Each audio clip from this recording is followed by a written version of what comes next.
Bem-vindos e bem-vindas a mais uma conversa de paz e esperança.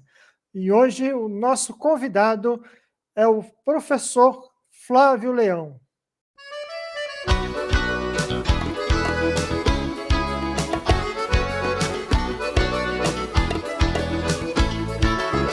É bonita demais, é bonita demais, a mão de quem conduz a bandeira da paz. É bonita demais, é bonita demais, a mão de quem conduz a bandeira da paz.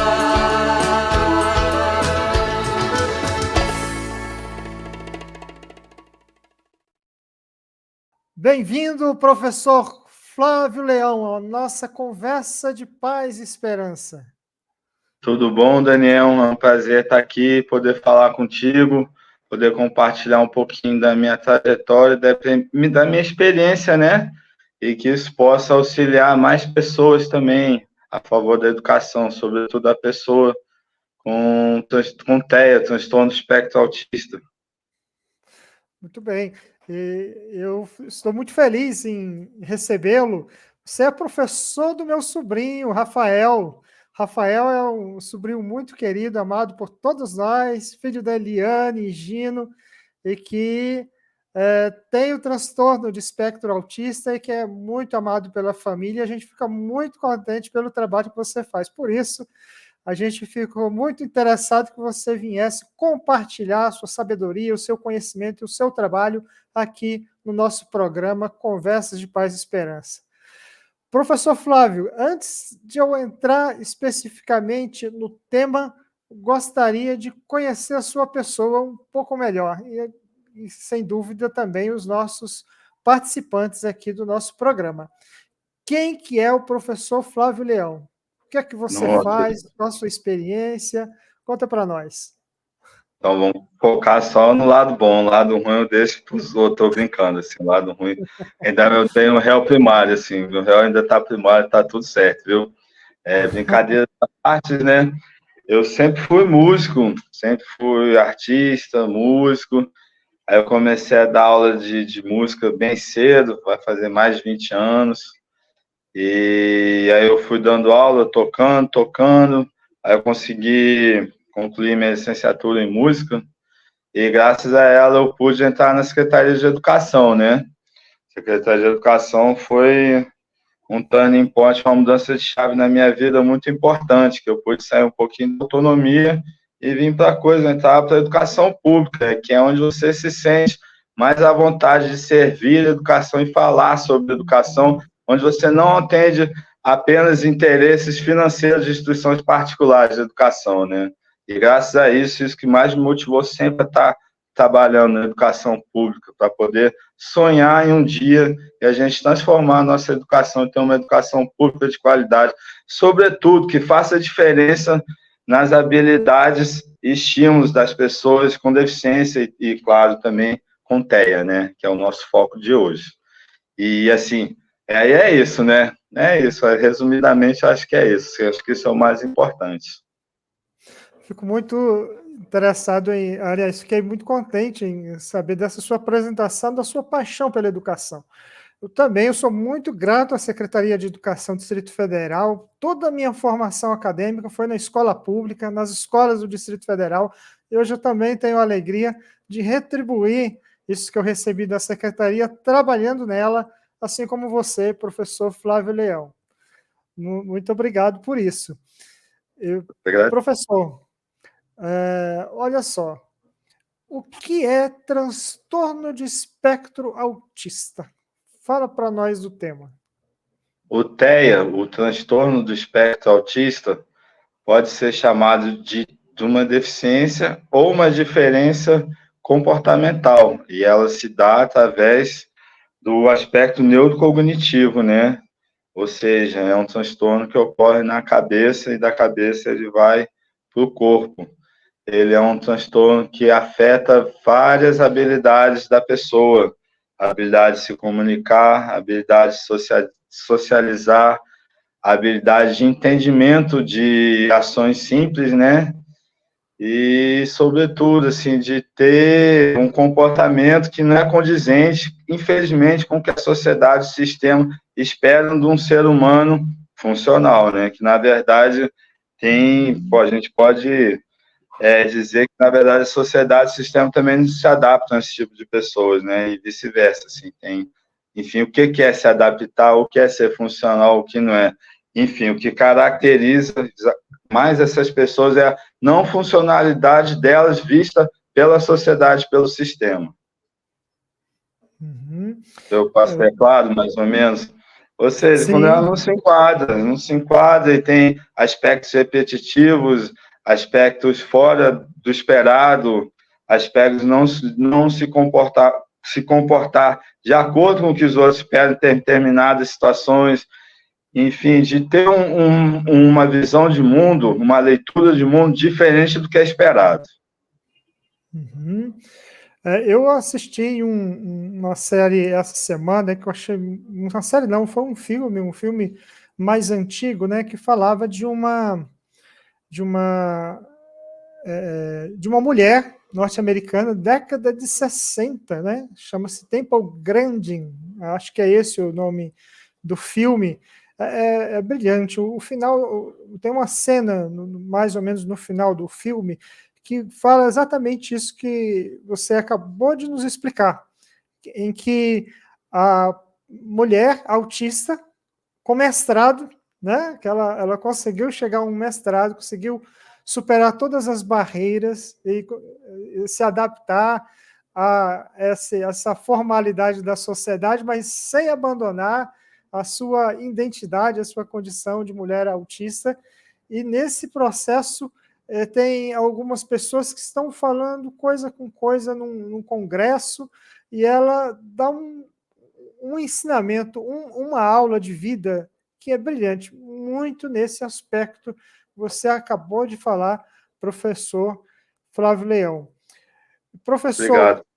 Não. Olha só, como é que a família pode identificar sinais que possam sugerir o diagnóstico? E o que fazer? A família tem que estar de olhos abertos e estar avaliando de todas as formas possíveis os seus filhos e filhas, né? Porque são pequenos sinais que devem ser levados em conta, e esses sinais são sempre muito ligados à faixa etária, com que a criança está. Por exemplo, a criança tem 1 ano, tem tais comportamentos, tem 2, tem tais comportamentos. Você vê que esses comportamentos não estão avançando, tem que abrir o olho. E um dos mais recorrentes é o atraso de fala.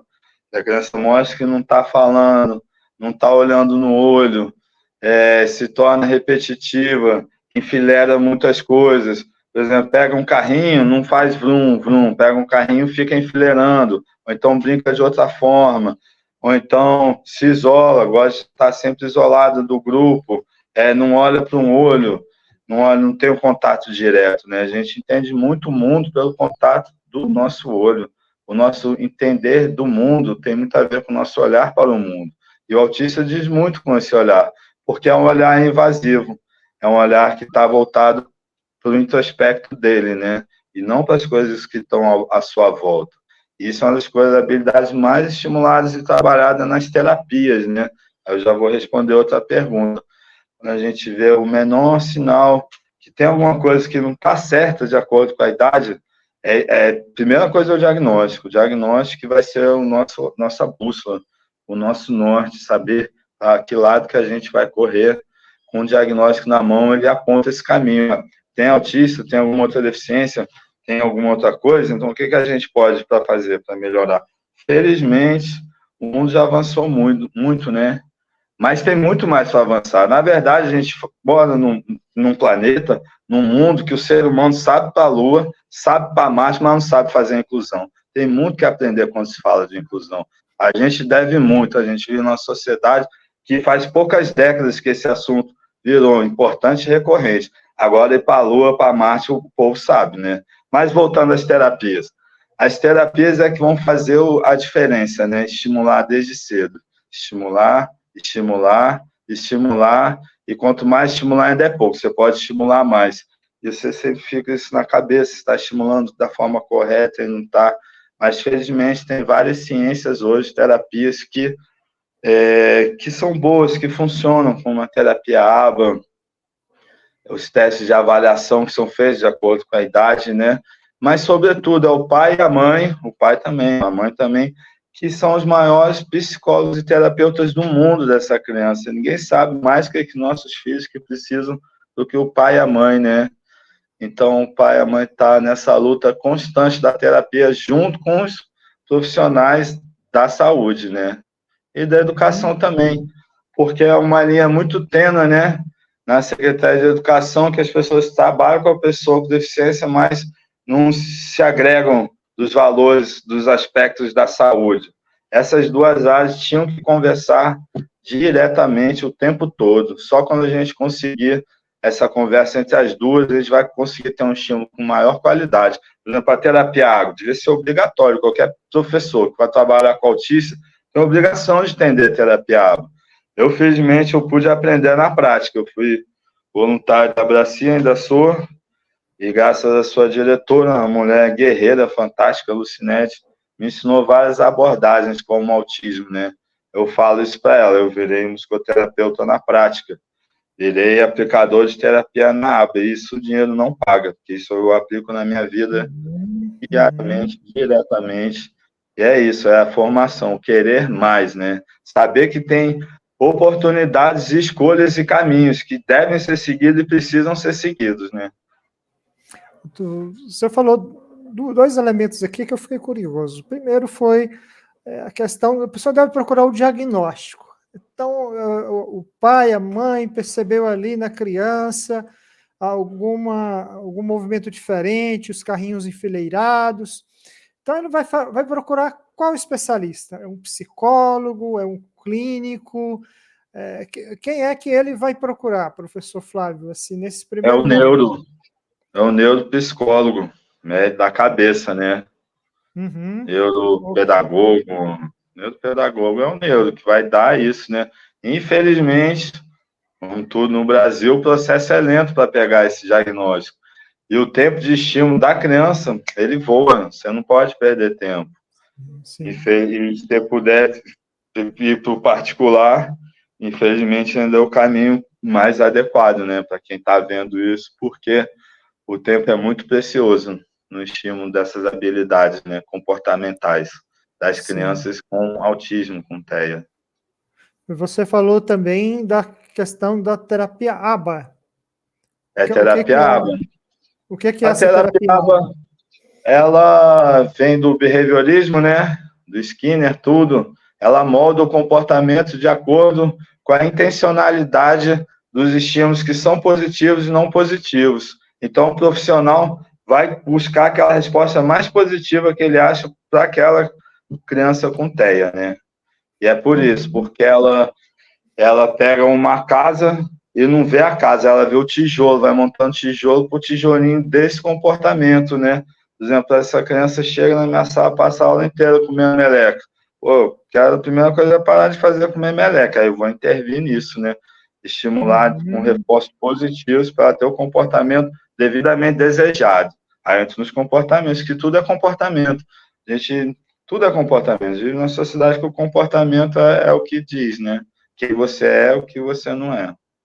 E o autista, ele sofre muito por isso. Porque essa discriminação é isso, porque ele é o que todo mundo não quer que ele seja. Esse que é o problema, ninguém enxerga ele como ele deveria ser enxergado, com empatia, com amor, com carinho, entendimento, que aquela pessoa pode ser assim, mas ela tem que ser sempre estimulada, né? Porque pergunta, o autismo, né? Autismo é nível 1, 2, 3. Parar com isso, gente. Tem que entender o ser humano antes do grau dele. Entender que aquela pessoa que é o grau 3, por exemplo, o teu sobrinho Rafael, às vezes classificar de formas, mas é um menino super doce, que com a música ele se comunica super bem. Então tem um viés, tem um caminho que pode funcionar com ele, funcionou e funciona. Então vamos seguir aquilo ali cada vez mais, mais e mais. Esse é o comportamento da terapia ABA. Trabalhar o mínimo, o micro para ir para o macro. Tá entendendo? Muito interessante. Não é novidade que hoje as pessoas estão mais bem informadas sobre o TEA. Você mesmo falou aqui que antigamente havia menos informações do que hoje. Hoje se fala bastante a respeito do TEA. Isso, de certo modo, facilita o cuidado. Em relação à educação especial, professor, quais são os principais elementos que devem ser levados em consideração para o desenvolvimento da criança autista? O educador especial tem que levar em consideração os aspectos dos avanços que estão sendo feitos nas clínicas, né? Ou seja, a área de saúde tem que dialogar diretamente com a educação. E muitas vezes a gente não vê isso.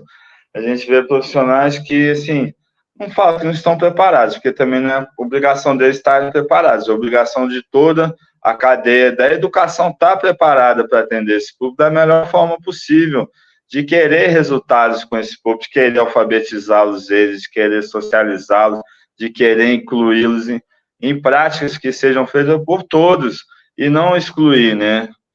E, assim, essa diálogo, essa conversa da saúde com a educação deve ser uma luta recorrente da Secretaria de Educação. Falo da educação pública, que eu sei que a educação particular deixa muito mais a desejar ainda na área de inclusão.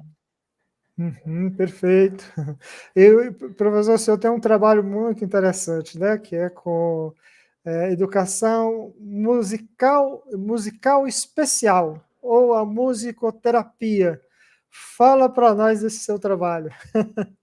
Então, é esse viés que eu estou falando. Quando eu falo de educação, eu falo de educação musical especial. Eu falo da área da saúde, eu sou musicoterapeuta. Pô, eu sou a mesma pessoa. Eu falo a mesma língua. Eu falo, me agreguei dos dois mundos. Eu ando neles igualzinho, ou seja, a mesma coisa. O que é importante para mim é o desenvolvimento da pessoa que eu estou atendendo. Esse que é importante, é o resultado. Eu quero ver resultado. Está tendo resultado? A pessoa começou a me olhar no olho, começou a ter um comportamento mais sociável, começou a responder, começou a falar. É isso, o padrão tem que ser esse. Começou a ler, começou a escrever, aprender tabuada. E é isso, querer mais e mais e mais. O céu é o limite. Quero até chegar no concurso público, tá ganhando, ter uma pessoa sujeita autônomo, independente, como muitos autistas podem vir a ser, né? Caso sejam estimulados também. Eu vi um vídeo seu, de um documentário feito pela UNB, que falou um pouquinho dessa trajetória, né, sua. Você fez o curso na UNB, o de música, você fez concurso público, depois você conseguiu ir trabalhar. Qual foi a entidade mesmo que você hoje trabalha?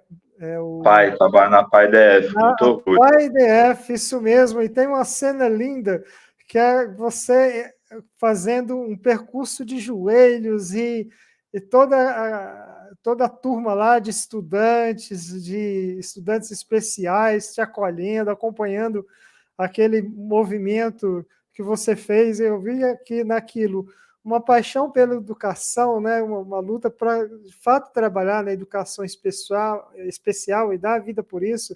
Conta para nós a respeito desse dia, né? O que foi esse dia? E o que você faz lá na PAI, exatamente? Bom, eu sou professor de música, eu faço o que eu faço a minha vida inteira, dar aula e tocar, e eu sou muito grato a isso tudo, né? Eu fiz o concurso, eu tinha perdido a chance de ser nomeado, porque já estava passando o prazo, tudo, e na PAI já fui professor temporário muitos anos, já fui educador social, instrutor. Então, essa esperança de um dia chegar lá como efetivo já não passava na minha cabeça. Eu brincava, no dia que se me chamarem, eu estou aqui ajoelhado, vou até minha sala. Falei, não, você está zoando, não é verdade, se isso acontecer, eu vou, né? E aconteceu, e assim, foi maravilhoso, assim, uma sensação indescritível de você ser útil, né, às pessoas, à educação. Isso, só agradeço. Eu vou deixar aqui na descrição embaixo o link desse vídeo para por favor, meu documentário, quem quiser assistir, né, tá lá na NB, é verdade, isso é um documentário comigo, nem eu acreditei, vocês vão perder o tempo com essa coisa comigo, pô, faz isso não, mas ficou bem legal, eu curti. Ok. Você, além da PAI, você também trabalha na Abrace, né? O que é a Abrace? Abrace, Associação Brasileira de Autismo. comportamento e intervenção, que são as próprias características da terapia ABA, né? É o que realmente muda e transforma as habilidades das pessoas com autismo, esse comportamento, né? Fui voluntário lá toda sexta, montei uma turminha para tocar, a gente se apresentou, já saiu até na DFTV, reportagem com a gente tocando. E eu mostrei para todo mundo lá que é possível, que a música transforma, a música salva. A musicoterapia ela tem que estar num lugar cada vez maior, porque ela codifica o que não é codificável, ela exprime o que é inexprimível. Então ela é maravilhosa e eu sou testemunha disso. Disso você pode ver até o seu sobrinho, como ele gosta, como ele participa, como ele tem vontade de querer se expressar tocando. E são caminhos, né, que a música abre que não tem preço você poder proporcionar isso para as pessoas, né?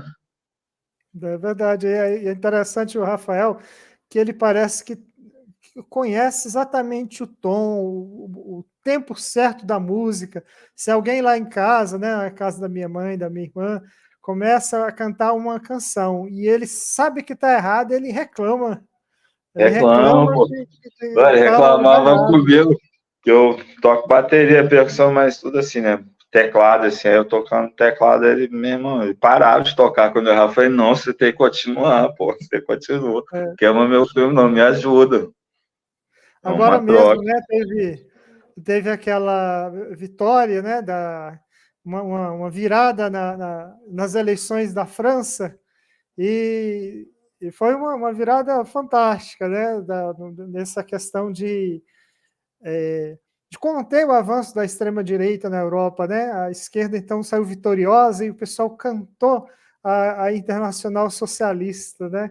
E aí eu fui lá em casa e o Rafael lembrou, né, da canção e cantou para mim a Internacional. Eu achei belíssimo, né? Quer dizer, o garoto, a memória dele, a memória auditiva dele, como ela é fantástica. E eu atribuo que o trabalho que você faz, não só com o Rafael, mas com as demais crianças, tem ajudado muito a esses garotos a se desenvolverem, né? E aí essas meninas também a se desenvolverem dentro das suas potencialidades sensitivas, na verdade. Exatamente. E aí você falou a palavra-chave para isso tudo, é potencialidades. As pessoas só veem dificuldades, mas você tem que enxergar as potencialidades para aflorar elas, fazer com que delas nascem vários caminhos, vários aspectos a serem trabalhados, né? Enfim, é isso. Potencialidades, estímulo e acreditar que tudo é possível, né? E, professor Flávio, você também tem uma banda, não é isso? Com pessoas que passaram pela educação especial e ainda participam, né, da educação especial, não é isso? Fala dessa banda. A banda Bound 2, formada por pessoas com deficiências, né? E professores e voluntários lá na PAI. E é um trabalho, se quiser acessar, tem Instagram, quiser passar depois, tem vídeos no YouTube, né? E a banda hoje se apresenta hoje profissionalmente e ganha cachê. E isso é uma coisa que eu gosto demais, sinto muito orgulho, né? De poder oferecer cachê para essas pessoas, principalmente que a família se estimula, tudo, porque o mundo é regido por dinheiro. Então, é isso, eu poder oferecer dinheiro para elas é algo que me motiva muito, né? Acreditar no que eu faço, né? Acreditar na educação, porque tem hora que a gente desacredita também, mas a gente tem que estar na educação acima de tudo, acima até da gente mesmo, porque é isso, é o que move nossos sonhos, né? De ser professor, de ser educador, de ser arte educador, musicoterapeuta, o nome que seja, o importante não é o nome, é o resultado. Falei, o importante é o resultado. Eu vou deixar todas essas comunicações aqui na inscrição para quem quiser conhecer mais o trabalho do professor Flávio Leão, conhecer a banda Baião de Dois, vai poder ter tudo aqui embaixo. Agora, olha só, professor, deixa a sua mensagem final. A gente começou a conversa, o tempo foi, já avançamos bastante. Deixa a sua mensagem final para todas as pessoas que estão nos acompanhando nesta noite do Conversas de Paz e Esperança. Acho que minha mensagem, se Maomé não vai à montanha, montanha vai ao Maomé. Ou seja, se a inclusão não chega, se a pessoa não vive a inclusão, que você seja a inclusão das pessoas, que você possa servir as pessoas de uma forma com mais empatia, amor e carinho, que você possa ajudar quem precisa. Muito obrigado, muito obrigado. Esse é o professor Flávio Leão, professor de música, músico, e que tem uma dedicação especial como musicoterapeuta, não só com crianças autistas, mas na parte meu de filho, pessoas com deficiência, né? Então, a gente agradece demais, deseja para você uma boa noite, continue esse excelente trabalho que você desenvolve, e até a nossa próxima Conversas de Paz e Esperança.